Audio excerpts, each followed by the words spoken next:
Ukraine സംഘർഷത്തിൽ വീണ്ടും രൂക്ഷത, UNESCO ആശങ്ക അറിയിച്ചു. വാർത്ത പ്രസാദ് തീയാടിക്കൽ.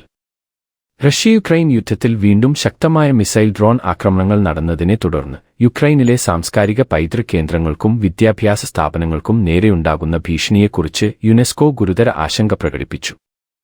കീവ് ഉൾപ്പെടെയുള്ള മേഖലകളിൽ നടന്ന പുതിയ ആക്രമണങ്ങളിൽ നിരവധി കെട്ടിടങ്ങൾക്കും ചരിത്ര പൈതൃക കേന്ദ്രങ്ങൾക്കും നാശനഷ്ടമുണ്ടായതായി റിപ്പോർട്ടുണ്ട്. ലോക പൈതൃക പട്ടികയിൽ ഉൾപ്പെട്ട ലീവ് നഗരത്തിലെ ഭാഗങ്ങൾക്കും കേടുപാടുകൾ സംഭവിച്ചതായി യുനെസ്കോ അറിയിച്ചു.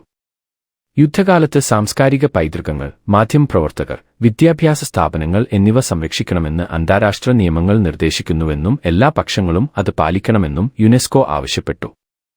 റഷ്യ-യുക്രൈൻ യുദ്ധത്തിൽ വീണ്ടും ശക്തമായ മിസൈൽ ഡ്രോൺ ആക്രമണങ്ങൾ നടന്നതിനെ തുടർന്ന് യുക്രൈനിലെ സാംസ്കാരിക പൈതൃക കേന്ദ്രങ്ങൾക്കും വിദ്യാഭ്യാസ സ്ഥാപനങ്ങൾക്കും നേരെയുണ്ടാകുന്ന ഭീഷണിയെക്കുറിച്ച് യുനെസ്കോ ഗുരുതര ആശങ്ക പ്രകടിപ്പിച്ചു.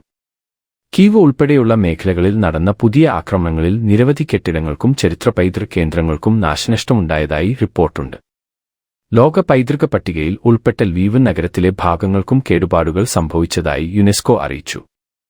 യുദ്ധകാലത്ത് സാംസ്കാരിക പൈതൃകങ്ങൾ, മാധ്യമപ്രവർത്തകർ, വിദ്യാഭ്യാസ സ്ഥാപനങ്ങൾ എന്നിവ സംരക്ഷിക്കണമെന്ന് അന്താരാഷ്ട്ര നിയമങ്ങൾ നിർദ്ദേശിക്കുന്നുവെന്നും എല്ലാ പക്ഷങ്ങളും അത് പാലിക്കണമെന്നും യുനെസ്കോ ആവശ്യപ്പെട്ടു.